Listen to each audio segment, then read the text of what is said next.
shop. Tuwang-tuwa siya nang marinig ang balitang ito kaya sinabi niyang pupunta siya kaagad doon. Ngunit binalaan siya ni Ray na ang kanyang asawa ay maaaring maging matindi kung ito ay magalit. Sinabi niya sa kanya na sabihin na siya ang nagpadala sa kanya. Napangiti siya at naisip niyang si Rain ay isang napakagandang babae pagkatapos ay sinabing nakuha niya ito. Maya-maya pa ay pumasok siya sa butcher shop at nakita niya ang isang nananakot at malaking lalaki na halatang hindi natutuwa sa pagdating niya upang makita siya.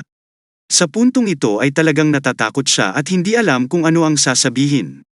And then he starts mumbling that he has a small restaurant nearly and itong galit na lalaki ay may butcher shop kaya may hinahanap siya.